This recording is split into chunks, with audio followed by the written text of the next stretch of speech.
Hello, everyone. This is Bill Maher, and you're listening to Inflection Point, which is a podcast brought to you by Catholic Men for Jesus Christ. I have a wonderful friend of ours back on in Xavier Reyes-Ayral. Always a pleasure to have you, my brother, mon ami.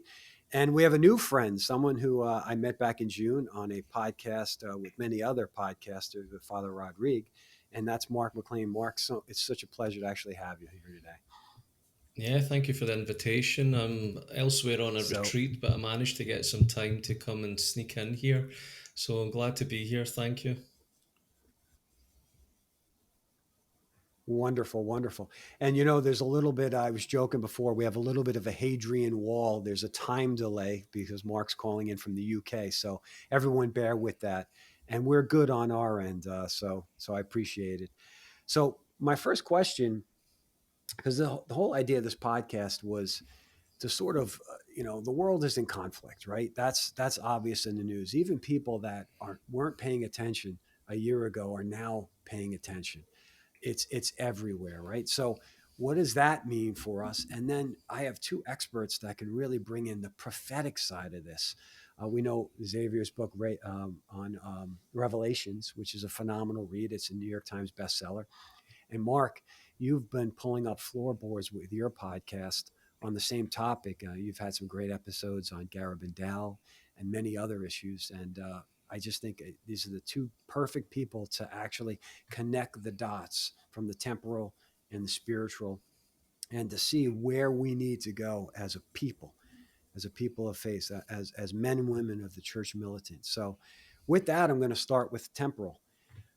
And obviously, the biggest topic right now is the war in Ukraine.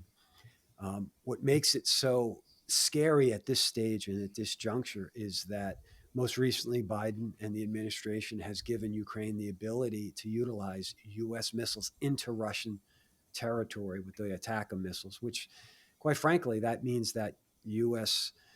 Either contractors or special ops are supporting those attacks.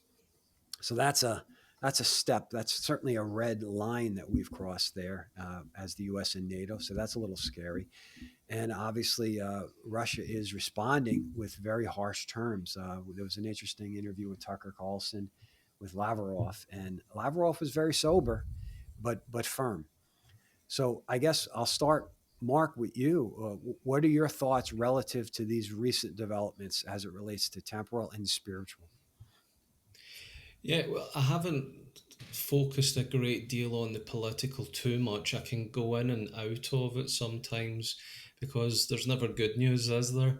Mm. But the one thing I have obviously noticed is the fact that Keir Starmer, our new Prime Minister, has basically put the Russian crosshairs on Britain since he also has allowed UK missiles to be used in this war between Ukraine and Russia. At the same time, President Joe Biden. I think the timing of it says everything we need to know. From the spiritual side, of Mm. course, when these things are coming around, we don't know the finest detail as who, when, where, and like for example, when this would have been allowed. But the overall thing for me comes at no surprise because of Our Lady of Fatima. We look throughout Catholic prophecy and Mm. context. We're seeing a time period that we're in, as Xavier and I have discussed on my own channel many times, from Marie Julie Jeheni to the apparitions and all other ones. Russia has always been key, and we're seeing this mass migration into Europe and America. We're seeing at the same time Russia now coming in with this war in Ukraine.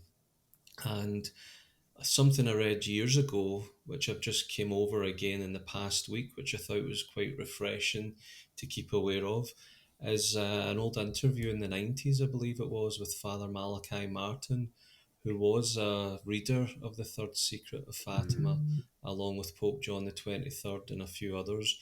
And he made the promises of oath not to reveal it, but he has put things out of hints and things.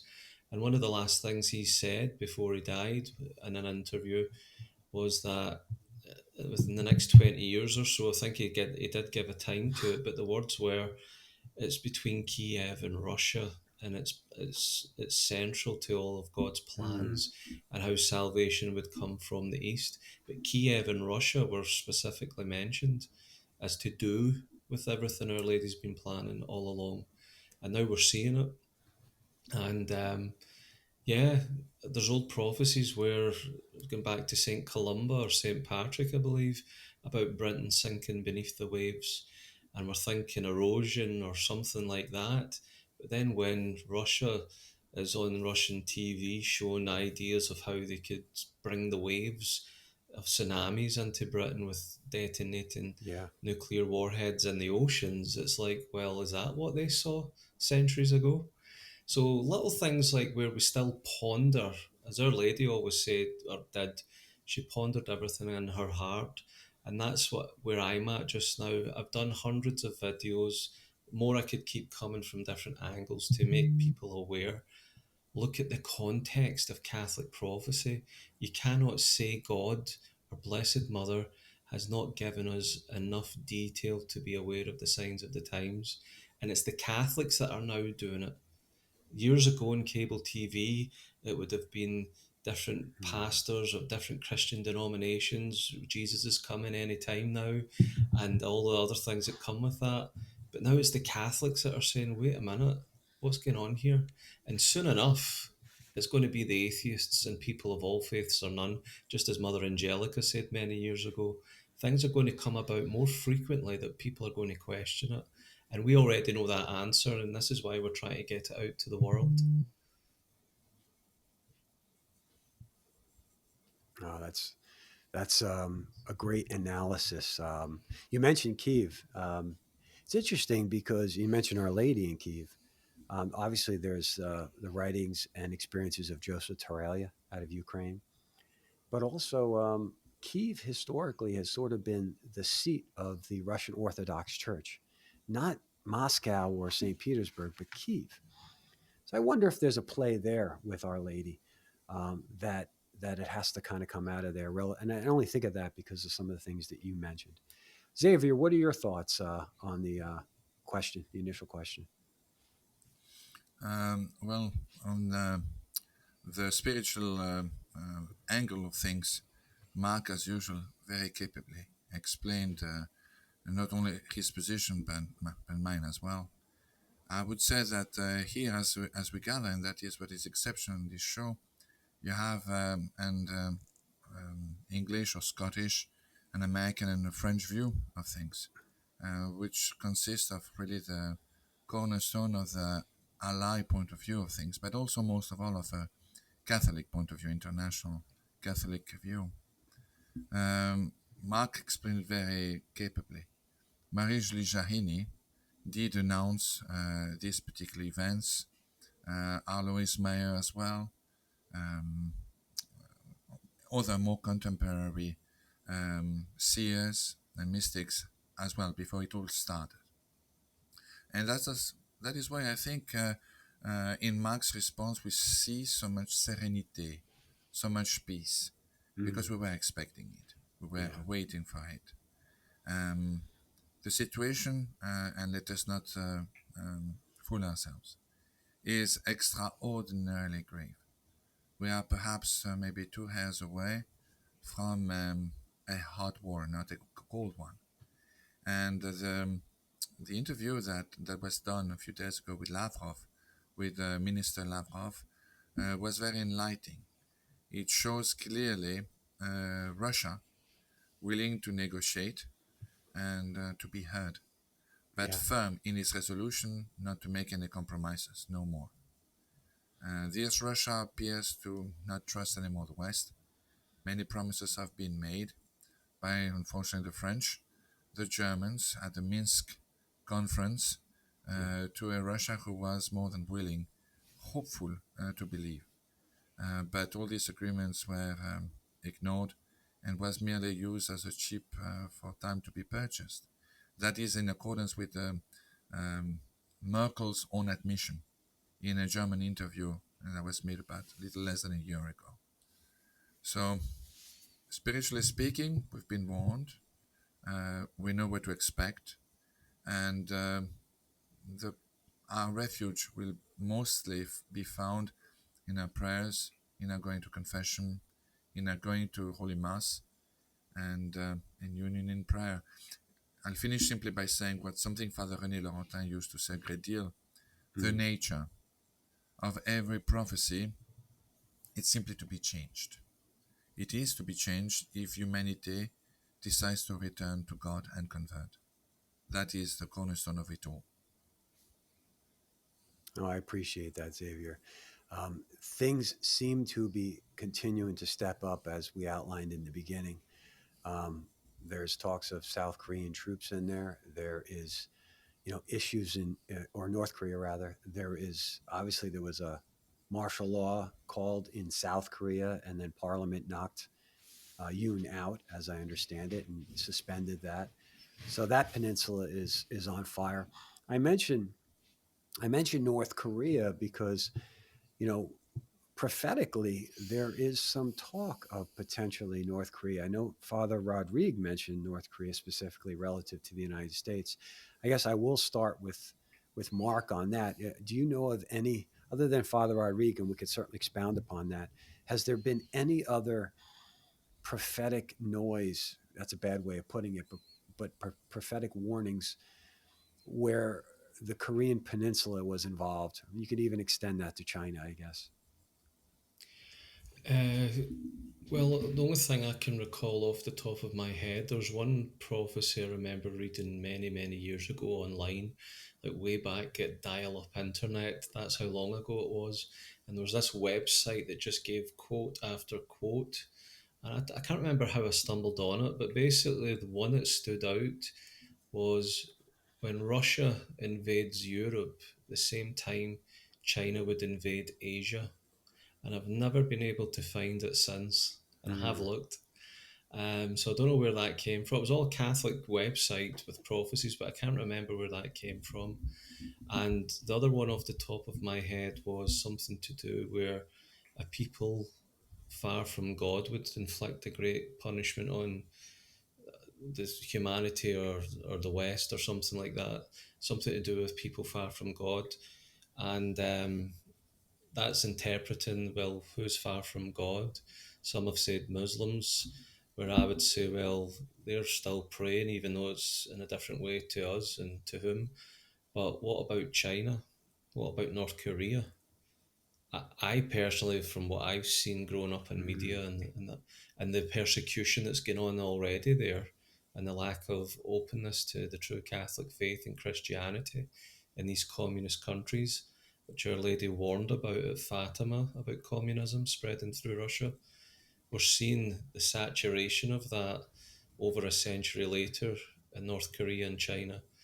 So that kind of makes me think again, there's two things that seem to maybe just fit, that's where China and Korea come in. But without again knowing too much of the legalities mm. or international laws, there's been a lot of changes happening with Russian law, international law, that basically the more they're doing deals with North Korea, Iran, or China, the more it's signed up that it's very close now. If Russia goes to war, so does North Korea, or vice versa. It's in the law now, Yeah. like whatever they've signed. So, yeah, I think there's something in it there, as much as I could probably think of at the top of my head. No, I appreciate that, Mark. One of the things that strikes my mind is about a year ago, Xavier, I'm going to throw this your way as well. Russia gave North Korea intercontinental ballistic nukes. So for the first time over a year ago, and you didn't hear much about this in the media unless you were looking for it. North Korea has the ability to strike anywhere in the world because of those gifts, if you will. So, Xavier, I put it on you. The Korean Peninsula in China, what are your thoughts relative to prophecy and current events? Well, beside Father Michel Rodrigue, who speaks very clearly on the subject, he says that he was told by God the Father that there would be an alliance between Iran and North Korea in a war that will start taking place in the Middle East, and North Korea attacking as a surprise attack. I know as well of Nancy Fowler, the visionary from Conyers. In Mm, the 90s, she was very much renowned. I've been I've done about 13 pilgrimages there, and every month there was always an apparition of the Virgin Mary there, quite extraordinary. There was also Alois Illmeyer, a German mystic and prophet well renowned in the 1950s. Was a German fellow who used to find sources of water during the war. He was a veteran of the First World War. He was hit during a campaign, and when he came back, he all of a sudden had these particular gifts. He mentioned that there would be a war that would start in the Middle East and in Europe, shortly thereafter followed with Asia, where principally through an alliance of Russia, China, and North Korea, which would start in a major surprise attack on Japan, on the allies on the Pacific Ocean, and a brief attack organized by the Chinese and North Koreans on Alaska, the Aleutian Islands, eastern borderlines of Western Canada, Washington State, Oregon, California.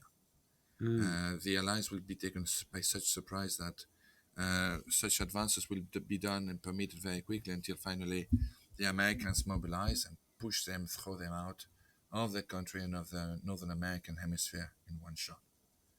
So those are the other two visionaries and mystics that I know of. I've mentioned about the Northern Koreans and the Asian campaign that is meant to be taking place there. What you mentioned earlier about this alliance, this rapprochement between Russia and North Korea, it's also extraordinarily alarming. And that is one of the reasons why this attempt of a putsch took place in South Korea. The Russians have formally signed a mutually assistance treaty with North Korea, which stipulates very much like NATO, if one nation is attacked, the other has the obligation to come to its military rescue. Yes, military secrets have been exchanged, given by Russia to North Korea in exchange of millions of ammunitions, hundreds of thousands of tons of ammunitions, missiles, and so on and so forth.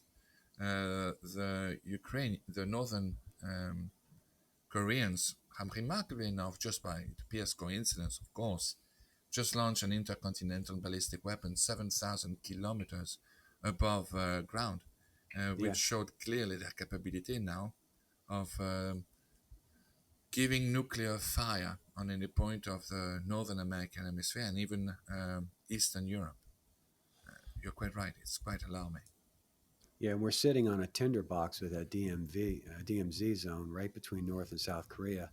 With all the chaos in the South, you could see how very quickly lines can be drawn between NATO powers and the Pacific Rim, and obviously North Korea with the Soviet Union, with Iran, etc., China. It's quite startling, actually. It strikes me with North Korea because you mentioned in China, Father Blount also had a vision of Chinese troops and Russian troops on U.S. soil a while back. So it sort of we know that Chinese bombers, Russian bombers have been buzzing us near Russia. We've had the Chinese balloon literally make its way all the way to North Carolina, which is pretty frightening, or South Carolina, whichever it was. So there's activity, and I'm going to share something that just came out, and I heard about beforehand, but there's FBI warnings right now in New Jersey, where I live, because of all these drones that are being flown. There's all these drones and swarms of drones over military bases like Picatinny, which is a development center, over key centers and so forth. And it's funny, not funny, but 2 weeks ago, I like to walk the boardwalk in the mornings and watch the sunrise. And I was walking across the boardwalk, and this can be complete coincidence, but it got me thinking. There was a gentleman parked, and he was getting out of his car, and I thought he was taking a picture of the sunrise. So I stopped and said, "Oh, sorry, I don't want to cut your picture off." He said, "No, you're fine, you're fine." Turns out he was programming a drone, and he had an Eastern European accent. So afterwards, I'm thinking, "Oh my gosh, what's Uh-oh. going on here? What is he looking for?" I mean, it could just be just a guy flying a drone. But there are tankers that go by towards New York City right through there. So it's a very, very big zone for shipments and so forth. So this is a big deal right now, and you're supposed to report these. They're flying at night. Some of these drones are as big as a car, and they're flying over installations and important centers. So Father Blount also had a vision of drones all over the U.S. as well. So it's like these things start coalescing, and you can't help but think, whoa, are we in that right now?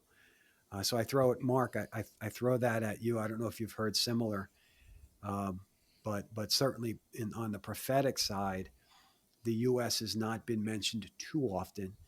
Maybe you can even bring the UK in there, if because there's certainly been more said about that. But what are your thoughts on that? Yeah, I'm glad you mentioned Father Jim because it came back to memory as Xavier was speaking a moment ago. And the other one that came back to memory, I haven't read any of her things for at least 18 years. Christina Gallagher in Ireland was quite prominent back in the day. She hasn't been fully approved. Sure. I don't know her status at all, Mm-hmm. but she made quite a lot of prophecies of things that did kind of come true in some regards. One thing she said back then was she saw Chinese troops on the march, and I think she did say at one time she saw the United Nations troops in America to help it. So I can't remember if she says Chinese Mm. troops marching on America or it was just Chinese troops marching, which I think was similar to Father Jim's recent one. Um, but although America hasn't been mentioned specifically by name, I think Xavier explained well beforehand in another video with me that the Anglo Saxon connection could incorporate America as England. Yeah. And Dr. Peter Howard done something great on the channel a couple of months ago with the connection to the Immaculate Conception in Guadalupe, all with America. So sometimes there's finer details there worth exploring, and it brings about a great deal of hope as well. It's not all about the bad stuff, but that's the purification, isn't it? We know from the Word of God, from the Holy Bible, how Yeah. these things come around time and time again. And that's what it is for me. It's full circle. What goes around comes around. We're getting into this new era. It's the same type of things with the same fallen nature in humanity. It's just different weapons or different names. It's still the same cycle. But this time, God's coming in once and for all and saying, it's done. Time for that divine reset and not the worldly reset that they're planning.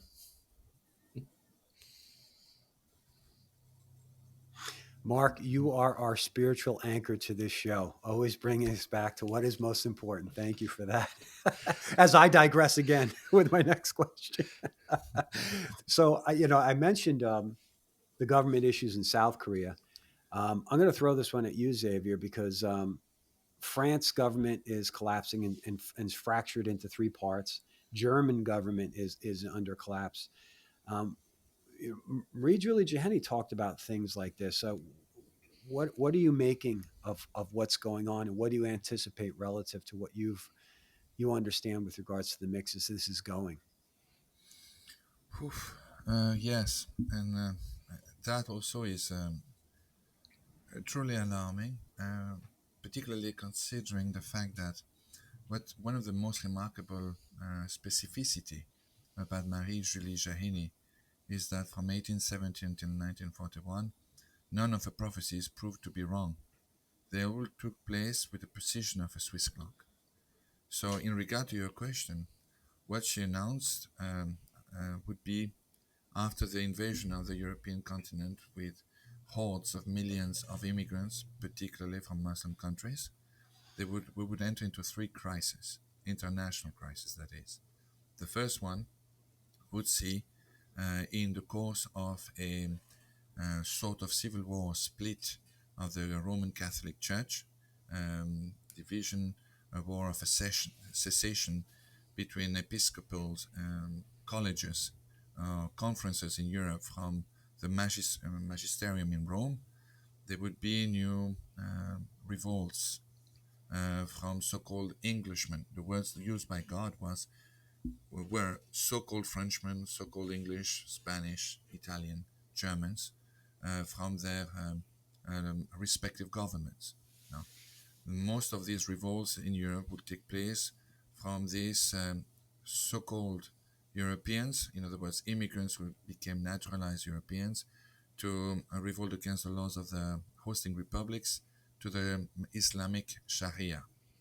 According to the Marijli Jahini, these first crises that would see socialism and communism allied to Islamic parties, not only in France but mostly, but also in England and neighboring countries, would see the second crisis come up with a military conflict that would Mm. spread from Eastern Europe. This military conflict will be, in essence, spread through an alliance that would start between Russia and a consortium of Islamic nations.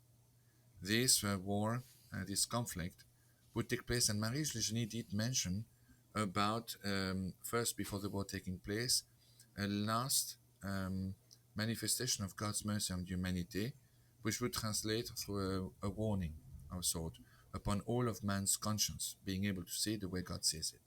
Mm. She mentioned it only in 2 paragraphs of her entire prophecies.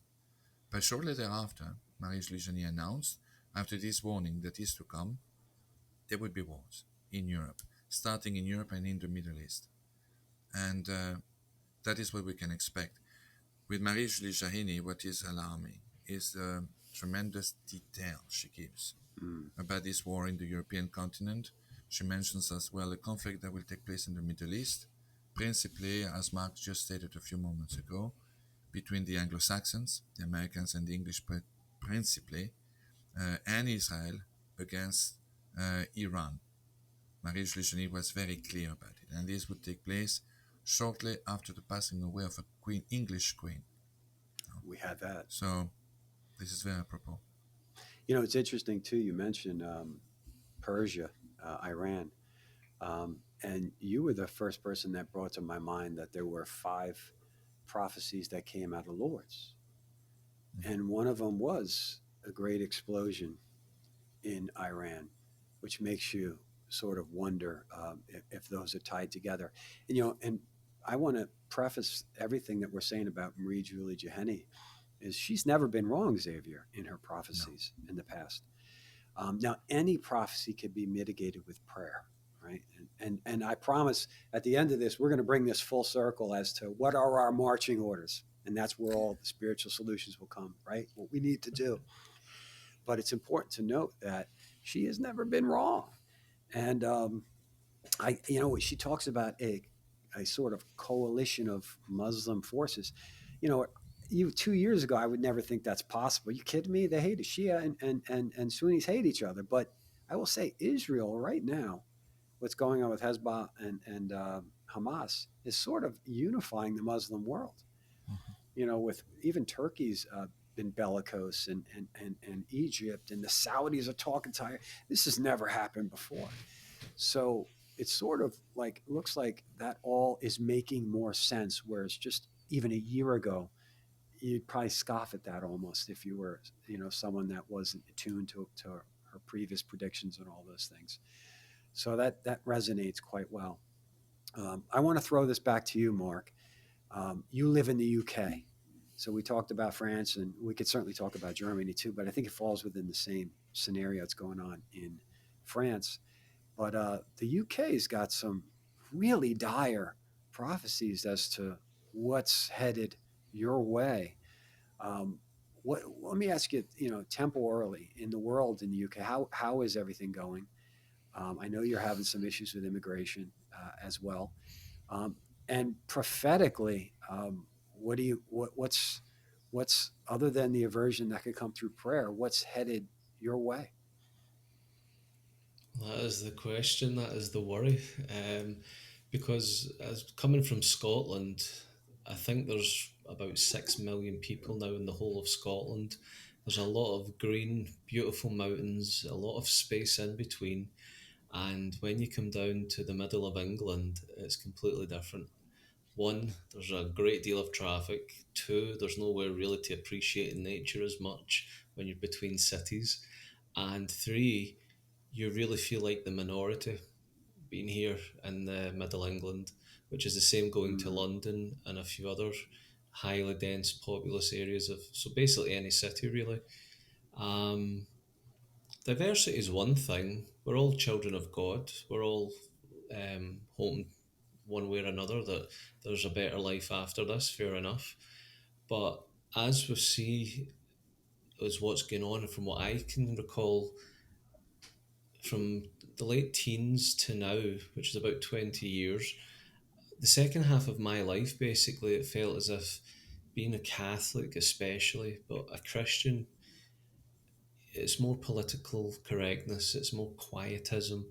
Since the Tony Blair government in the late 90s, it was crucifixes taken out of hospitals, out of public areas, schools, or universities. The Gideon's Bible was taken out and things like that for a while because it may offend others.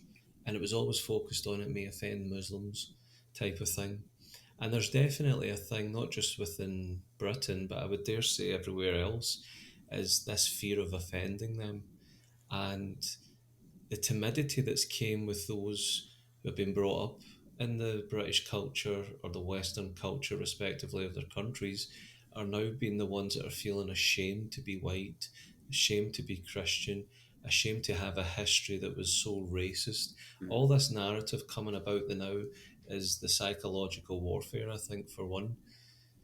The other thing as well, again, I'd have to look up the sources, but there are some prophecies speaking about a great revolution in England that would be the bloodiest ever. The royal family would have to flee, things like that. So I have to Mm. look that one back up. I'm sure it was a certain saint that gave those predictions. I have also been told recently with other evangelist who tours the world, Derek Williams. He gave a great hope as well, though. It goes back to Edward the Confessor. I think it was in 1066, it rings a bell. Our Lady of Walsingham. There's a great shrine in England that it was known as the Bethlehem of England once upon a time. That's where the pilgrims came. And the prophecy is when England returns to Walsingham, Our Lady will return to England. And the shrine's there. It's getting more popular as time goes on. But Our Lady's statue of Walsingham, just a couple of years ago, maybe just before the pandemic or round about then, had toured all the cathedrals of Britain. And I think was it Westminster Abbey who asked for it to come to there. And on Edward the Confessor's rock, where the new sovereign sits at the coronation, as we saw with King Charles, he's on that ancient rock with the chair as his crowned king. But before he was crowned king, the Our Lady of Walsingham statue was placed on the exact same Edward the Confessor chair, and they consecrated England to Our Lady. Mm. So there's hope in that yet, and I thought that was an amazing story, because I think it links into part of his prophecy as well. With all that being said, I've had to go political with you a little bit to give you something back while it's at the front of my head. I had a conversation a few months ago with someone, a lady, Asian, Muslim, and it was in the comfort of her own home. And she works quite high up in the societal authority between Home Office, police, security, and everything else. And I spoke to her just days after the famous riots that broke out there with all this immigration crisis and things. And I joked saying, "Oh, you would have been busy at the weekend then." And she says, "Oh, very. But I work in the office side with executives and that, so I wasn't there." And asked, "Can I ask you a serious question about it all? You know, what's the narrative? What's the truth? Is it all fighting age men, or is this all gaslighting on social media? Is it all this racism in the news media?" And she herself said, "Oh, it's definitely majority of men, young men, and there's definitely a military whiff of them. The Mm. police are intimidated because of it, and they're stuck between a rock and a hard place, and all this stuff as well. There's about 5,000 in every region of England, double that in London, and they're spending over £8 million sterling per day housing them and trying to figure out who they all are, because they dump their papers in the ocean as they arrive, and then they claim the asylum, the Mm. migration, and that's the bottleneck. And it's the fact of the security crisis of that that's got them all worried and concerned. And that's what she told me privately.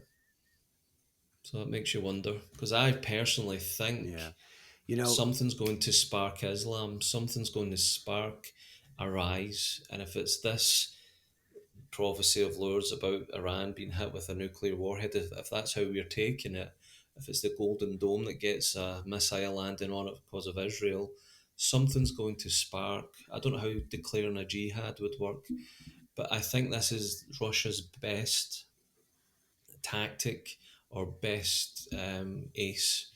If they somehow get these nations having civil wars, revolutions, and everything else that makes us weak, it's easier for them to come, divide and conquer. And I think that's when it goes back to seeing how things make sense with Marie-Julie Jahenny and others. yeah, I agree with you, Mark. And you know what? The only Western nations that don't have this problem are the two that are preventing the immigration in Poland and Hungary. Really, they're the only two that seem to have a sane immigration policy. And it's not, to your point, Mark. You know, as Christians, as a Christian nation, a Judeo-Christian inertia that created the West. You know, you're right. You welcome the hungry, the starving. You want to do that, but if you don't have a unified culture, because they're not coming in wanting to be part of your culture. No, they're coming to transform it. And right now, I think the only thing that is one of the major things that's prevented it from going hot is the fact that there has been almost too much temperance on the West's point of view. As soon as there's pushback, it's going to get red.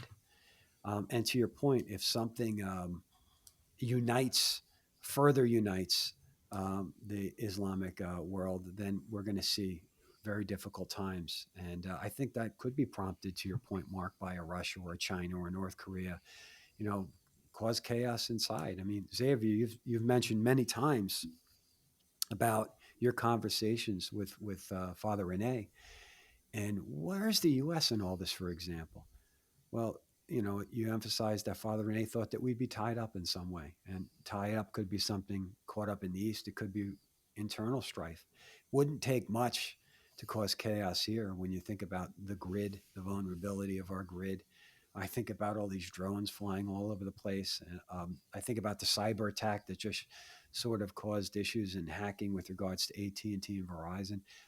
We're very vulnerable. You know, that was a Chinese hacking group apparently that pretty much has access to any system they want, it seems. So we're definitely, pardon the pun with the name of the podcast, but we are in an inflection point in history. Certainly, we know what the answers are going to be. Um, but I want to shift gears and I want to talk a little bit about the prophecies of World War III. And the reason why I want to bring that up is because I had a conversation with Father Benedict Rochelle many years ago. And he said that, at least with America, and you could almost put the West right in there, but he in particular was talking about America. He said, America is going to go one of two ways. It is either going to have a revival like it did at the end of the 19th century.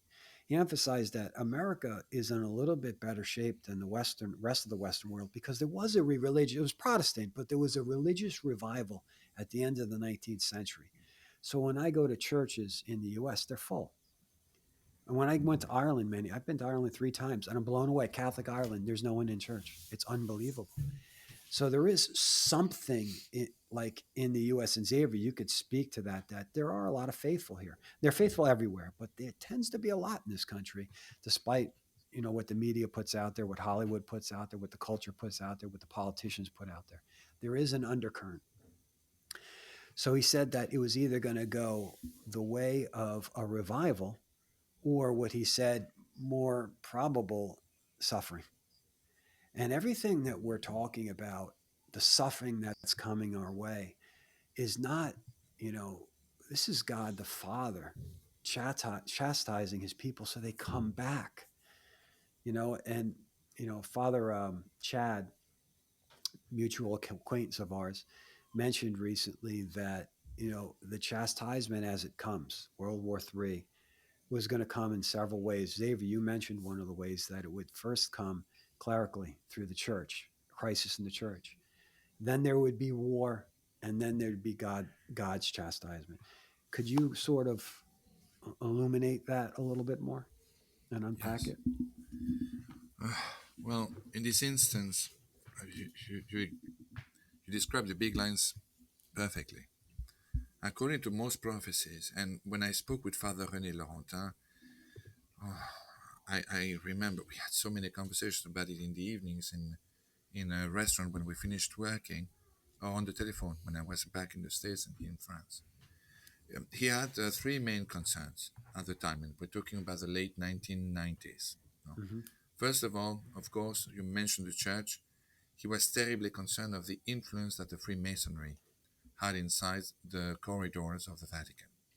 Already then, and that was when still John Paul II was still reigning. No? Already it was widely known, widely whispered, that a great many cardinals were forming groups, one of which would later be renowned as the Gallic Mafia, who supposedly would have participated in influencing other cardinals into the conclave votes. No? But already they were starting to make themselves very powerful, causing a dissension and a division within the Roman Catholic Church. That was one of his concerns. The other one, like Mark, very capably explained, very well explained, was of course the immense, overwhelming. His words were, like Valéry Giscard d'Estaing used to say, the invasion of massive Muslim populations in France, and not only in France, but also England, which is renowned in France anyway, to be overwhelmed with Pakistanis, principally Pakistanis, and other Muslims from abroad. But Pakistanis appear to be the cornerstones, and I'm talking under Mark's correction here, the main group of foreigners that come over. In Germany, they are Germany is well renowned then and now to Turks. be overwhelmed with massive amounts of Turks. Yeah. No, the Italians mostly Libyans, Tunisians, the Spanish a great deal of Moroccans and Algerians. France, all the old colonies, Morocco, Algeria, Tunisia, Mali, Central Africa, Cameroon, Chad, and so on and so forth. So that was his second greatest concern.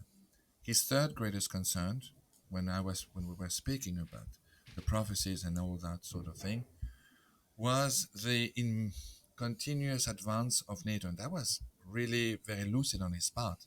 We're Mm. talking about conversation we had in 1998, at the eve of the millennium, in 1999. He was saying, "I'm very concerned of the ongoing advance of NATO in Eastern Europe." I mean, after the Wall of Berlin fell on November of 1989, Mark and I were both in Europe at the time. It was a major event. No one believed that they or even their children or their children after them would see that happen. The Warsaw Pact countries dissolved. The alliance between Poland, Czechoslovakia, Hungary, Romania, Bulgaria, and Russia finished. Mm. That was their NATO. So the Russians withdrew. The Eastern European countries became free again. But Father Laurentin was concerned that all of a sudden, German reunification, then Poland, Hungary, Czech Republic that split with Slovakia became members of NATO. Then shortly thereafter, Romania, Bulgaria, nations that were strongly allied to Russia, became NATO. And the Americans moved their bases and closer to Russia. Father Mm. Laurentin then was Wow. saying that alarming because how far would Russia tolerate these sort of advances so close to their own national territories? And today, very much like Mark, I can give testimony that in France, um, the, those who have been born in France, who had their fathers and their fathers before them and theirs before them, live in France, see ourselves in a position where we are forced to be quiet. We see these millions of Muslims arrive, and there is something I think, in Europe we have that you do not have because of historical circumstances. I don't know if it's the same in England or not, but in France, although the great majority of the people there have not lived during World War II, it Mm-hmm. still left a mark, a tremendous mark, a print of sorts, which leaves the people afraid to appear as neo Nazis or fascists. And that fear that comes all the way back to the World War II, because remember, France was occupied, and we had, unfortunately, like the rest of Europe, collaborators with the occupant. So they call the collaborators the collabos. Today, Mm. the younger generation are also afraid to be called fascist, neo-Nazi, collabo by appearing too far right. I don't know if that's the same in England. I've traveled many times in England, but I haven't seen this so sharply as in France. And so these people, in order to avoid being called extremists, far right wingists, go to the extreme other part of the political spectrum, and they make themselves liberal, socialist, even communist, and they welcome. They said to receive the immigrants is a wealth that adds up to France's cultural wealth. Mm. The immense majority of France today sees every year about 800 to 1,000 basilicas, Catholic cemeteries, churches burned, graffitied, destroyed. 1,000 is the every year. Wow. So this is not the cultural wealth we've been promised. And indeed, we have manifestations and protests of Muslims that demand the changes of the Republic's laws to permit more of an Islamic influence to take place on the political arena. Wow, that's a startling statistic. I've also heard a statistic, a pretty dire statistic, and maybe it could come to mind to you about the amount of aggressions, attacks that you're seeing in France. Do you recall that statistic? Oh, yes. Every year we have, incredibly enough, which makes a lot of Frenchmen terribly angry, a lot of French women being raped. We're Mm. talking about in the tens of thousands every year. Aggression on the metro, in the subway, aggression even in little villages now.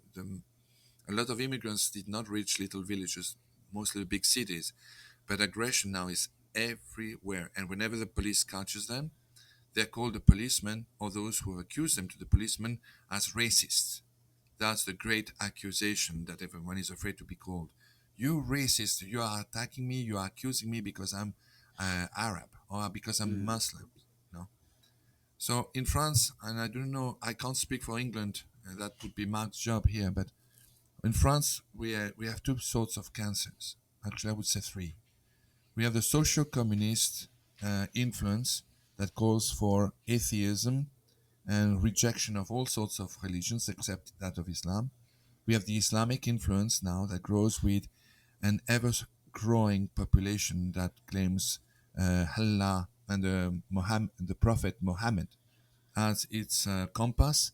And we have the Freemasons, who are above it all, smiling, laughing, and guiding the whole thing for the perdition of an old vision of France, for a new vision of France that would become merely a state of a European Union, like North Carolina or Texas would be in the United States. Wow, it's actually frightening. And there's some beautiful parts of France, like Marseille is a place I'd love to go, but I don't think I probably want to walk the streets at night from what I hear these days. No. Unbelievable. All right, so I have a Scot here living in the UK, living in Britain, and I have a Frenchman living in the US. Donald Trump. What are your thoughts? I'll go with you, Mark. Yeah, well, picking up just a little what Xavier says there, there's probably always that little fear of far right neo Nazi stuff, uh, fascism. It's not the most key word I've heard, and I think when it does come, it's so liberally given just because it's against the narrative. But the racism is the big one, like Xavier pointed in. So when it comes to Donald Trump, um, the same type of criteria might apply with many people. When Donald Trump got elected, I had a sense of relief straight away. He would definitely get my vote. And the reason why is because I saw how he was, first of all, as president the first time around. People are still saying this time, oh, but he's going to have his finger there on the button. And I'm like, well, he had his finger on the button 5 years ago, and he told the North Korean dictator that has worked, while North Korea's doesn't. It didn't. And but let's remember, although he called him the Rocket Man, he went and stepped over the border into North Korea and made peace. That wouldn't have happened with Hillary Clinton, I don't believe for a second. We could easily have been at World War III sooner. Donald Trump was a spanner in the works, as we say here. He halted something. And when you saw that great speech he gave at the United Nations, that's when people knew for sure this guy ain't playing ball, and yet he brings America into all this. And that's timing of everything else we know's happened since late 2019, 2020, and onwards. But I think he has many, many enemies, and he's not the saviour. There's a few things that raised my eyebrows just before he was elected there about how his wife spoke out in a pro choice way. He seems to want to make peace quickly with Russia and Yeah. Ukraine. Great. But he doesn't seem to relent back in supporting Israel. And he's got a hard line with Iran still. So nothing's perfect. But I do think he's the best of the both choices. And you look at the typology with Joe Biden, the Catholic president, and look what he signed through the floodgates when he took back into office. And I still remember the presidential debate between them both a few years ago. Why is your son in Ukraine, Joe? What's going on in Ukraine? Let's see the laptop. And look what's just happened with all the pardoning he's got from daddy. And the war in Ukraine's underway since he's back in the office. Just all a coincidence. So there is an old prophecy a priest has on YouTube. I saw the first time around with Donald Trump about how he's prophesied to bring America back to God. I think it's the Hermit of Loretto, it's The called, or Hermit of something. Loretto. Yeah, so it gets my vote for that. And I tell you one more thing that comes to mind. I've heard more from Donald Trump speaking against all this gender ideology in schools, the wokeism, bringing the Bible back. I've heard more from him than I've had from all the bishops combined. And you could add the priests and the cardinals into that as well. So he's doing a lot of good. And if people don't like that for whatever reason, tough. He's getting my vote. Hmm. I appreciate that. It's funny because he was a Democrat and he became a Republican. So this isn't politics. I don't care about it. I look at what he has done and what he's saying to do, and he's definitely not a perfect man. But I think God might be using this imperfect man as God has done in the past. And why do I say that? This is my gut for whatever it is. I go to the Hermit of Loretto that this playboy at the time in the 1980s would bring America back to God in the second term. There was no prophecy that it would be back to back, right? And here he is coming into a second term. So that striked me. But then when the bullet missed his head, he should have been shot. So I thought, well, like I think the Lord is using this imperfect tool to help bring this nation and certainly this nation has influence on the world at this stage. This could be very much a tool. And again, I'm not a prophet. I don't know, but I can't help but put two and two together, and it tends to make four most of the time. What are your thoughts, Xavier, on Donald Trump? Well, I join again your point of view, Bill and Mark's. On the French point of view, my compatriots, unfortunately, were all in their great majority rooting for Kamala Harris to win. Hmm. That was not my case.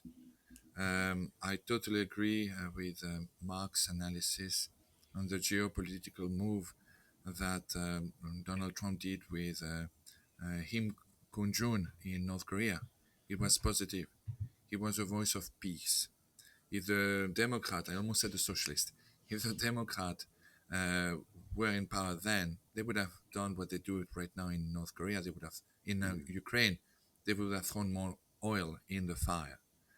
Um, I agree as well with Mark, or with you, Bill, when you said that this bullet that missed him by mere centimeters was truly an act of God. He should not have come back alive from this meeting he had with his supporters. He should not have survived. Donald Trump has the great advantage, and remarkably enough, will always be known as the one who was one of the first voices to be raised, for instance, against the obscenity that took place as well with opening ceremonies of the Olympics, while the Yeah. Catholic Church remained criminally mute. Our Pope remained silent until next week when he merely said, "This made me very sad." No. Donald Trump was one of those who said, "This is a disgrace, this is a shame, this is a utter obscenity." That was the decent response. When the Catholic authorities, they remain quiet. No? Um, Donald Trump also is, and again, this is a paradox, it's a bit of a shame for Catholics, and particularly Catholics, politicians such as, well, shall we say, so called Catholic politicians such as Biden, who Mm. claims to be a Catholic. Donald Trump is the one defending the lives of unborn children, while Biden is pushing with all his might to have abortion still permitted and have millions of new babies executed. There is no other word better than executed. No, Pelosi as well. She's a complete paradox. Yeah. But it's not just the Americans, the French. Uh, on two occasions this year was I immensely shameful to call myself a Frenchman. The first time was when the French government installed in the French constitution the right for a woman to commit abortion, to commit murder. I could not stand the idea that I am one of those French. I was not in favor of it, but to call Mm. myself a Frenchman was a disgrace for me. And the second time with the opening ceremonies of the Olympics, it tore my heart away.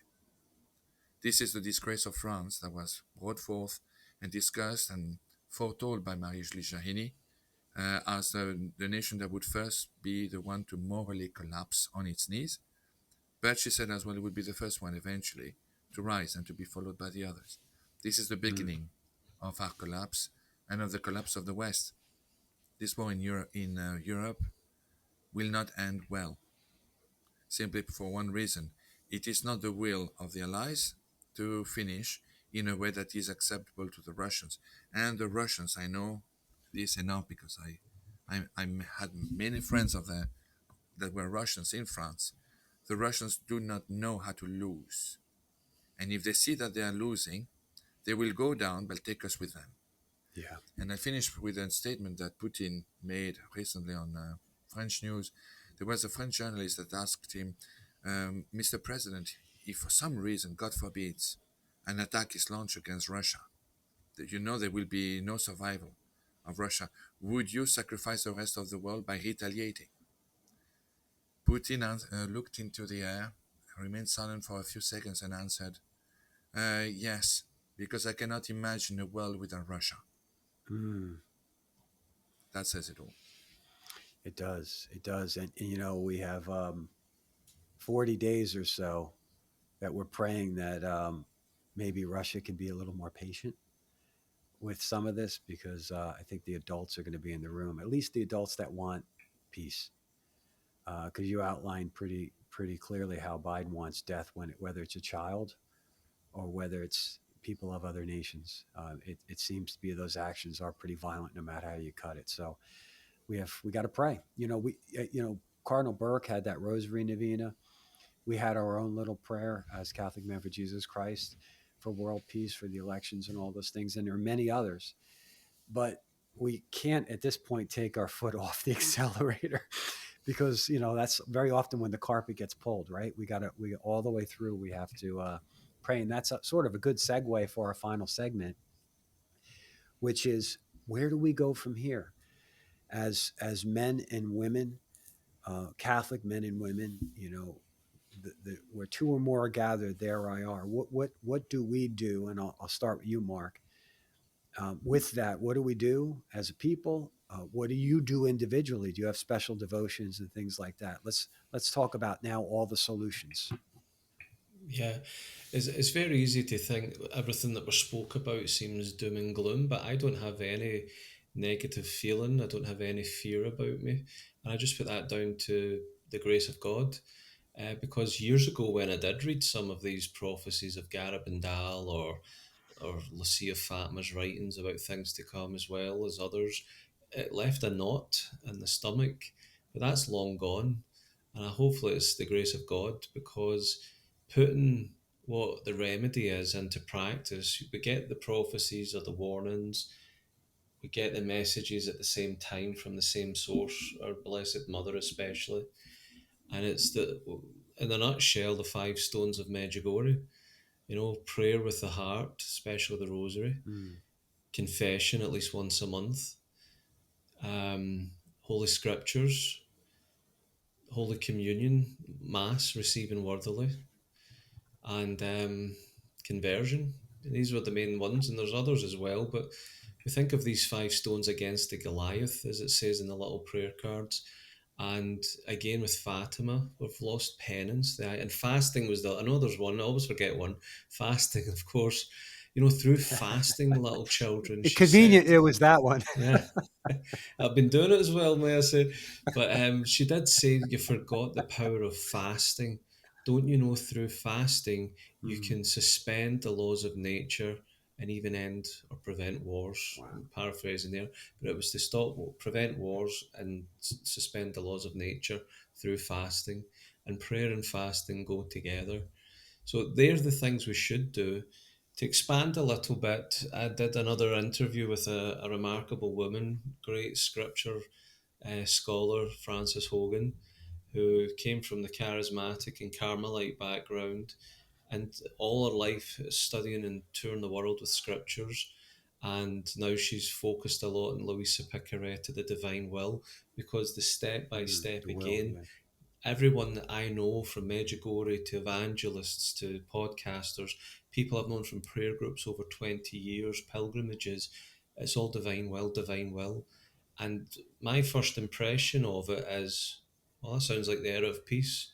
That sounds like the new springtime, John Paul II said. So whether it's Our Lady of Fatima, John Paul, or Louisa, call it what you will, God is preparing something for us now. And again, the interviews and everything are there. Don't mean to plug it, but what Francis was saying is God is building the era, or has been building and growing the new era already. We are seeing the roaring lion. It's the gentle whisper in the cave that we should be listening to, because who's he got to prove Mm. himself to? He's going to come down, see all the work that the devil's done in the time that was granted to him, and just go, done. That's the power of God, and that's where we have to have our focus. I'm starting to hear a little bit more of Carlos Acutis, because he's going to be getting canonized next year. And there's stories circulating that even his mother is speaking out, how he's appeared to her in her dreams, how St. Francis of Assisi has spoken to her, and even says that the time will come when your son will be canonized, and then God will outpour the Holy Spirit on all humanity. He will renew the face of the earth again with the new Pentecost. So these are the things that we're preparing for. It's one thing to prepare in a way like a prepper, to be practical. I mean, Noah's Ark, to Joseph in Egypt with the harvest before the famine came. It's practical to have a bit of storage and things going on with food or water, of course, but at the same time, the biggest preparation is your heart and soul. Living those messages, living the faith, absorbing yourself totally in God, with that motto of John Paul II, totus tuus, totally yours. God has to be first. And before getting Frances back on, she did send an email, and she says she was feeling a bit reluctant about it. She says, but she would do it because she believes now everything's done. Everything's been said, it's there, it's repeating different chat, it's all been done. It's time to now batten down the hatches and pray. That was her words. So I'll Mm. leave it there unless you want more. But for me, the great peace that comes through prayer, I could read or watch this stuff for an hour or two, and it's done. Then I can go into a church like I was a few weeks ago in Poland. I was cut off from social media a few days. I was sitting in the Divine Mercy Shrine where St. Faustina lived. And any other church I was getting into for those few days, the absorption of peace through silent prayer, that is second to none. And that's the most Mm. important thing, for sure. Yeah. God comes to you in the whispers. I love that. You know, you talked about Luis Picaretta. Um, it's a beautiful, beautiful devotion. Her book is like, it's big. Um, on that framework, there's a little booklet that is pretty amazing. It's called Trustful Surrender to Divine Providence. And I'm sure you've both read it. It's by Father Baptiste and Saint Colombier. I'm not sure of the name, but Trustful Surrender to Divine Providence. It's very, very small little booklet. And it will blow your mind by reading it. Whereas everything that occurs is really in the end God's will. He's permitting it, or it's God's will. And it empties you to that. And that's the beautiful thing about fasting. You're uniting yourself to Christ on the cross. Look what his suffering and sacrifice did, and we can do that in such little ways. So Mark, I'm so glad you brought up fasting, because that is critically important.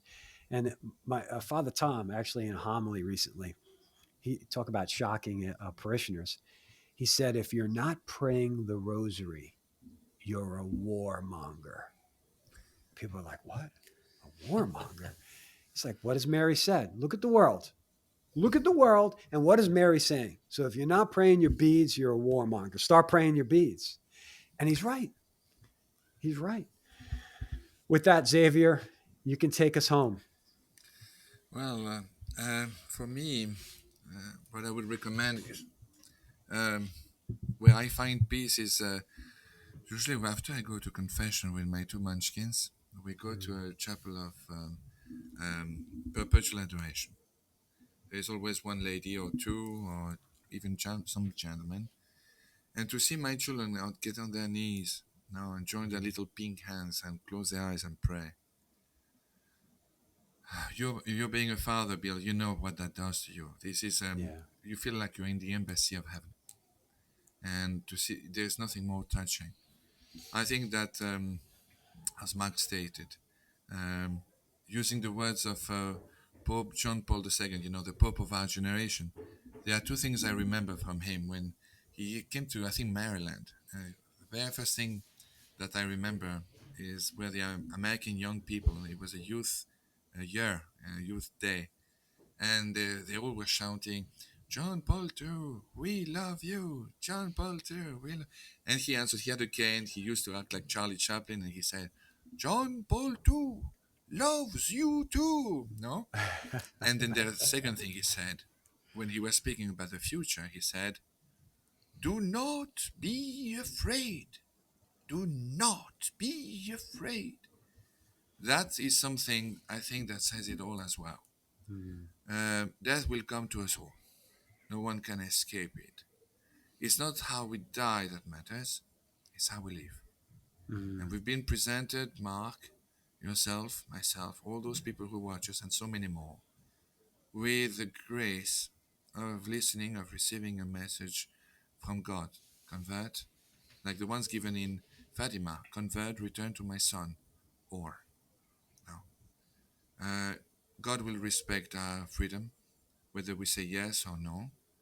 But my peace finds itself in the fact that I've abandoned myself and my children as a father, and I cannot give more to God than that, at the mm. feet of the cross. So that's where I find my peace, and that is all I really have to add to Mark's beautiful response. Oh, it's so well said. And I remind everyone we're at minimum coming to the end of an age. And the saints of past have rallied around the idea of how wonderful it would be to be alive in times like this. When the whole world is condensed into one thing happens on one end of the planet, it affects the other. And that could go good or bad, right? And we're in the midst of dark times, and we've outlined a lot of that. But I thank you both for really articulating what our path forward is, because really the gospel is good news, and we are people of hope. And that's how we have to take all these difficult news that comes up and issues that come. We got to take it to prayer, and we got to do what Mark suggested. We need to fast and pray the rosary, and what Xavier you suggested, go to confession and be present with your family. This is the answer, and this is the answer. So I thank both of you from all corners of the globe for being on Inflection Point. I wish everyone listening to this a blessed, blessed Advent and an amazing Christmas. The Lord is coming. The wise men are on march. So we're looking forward to having everyone back on sometime in the future. Thanks, gentlemen. I appreciate it. And God bless everyone. Joyeux Noël.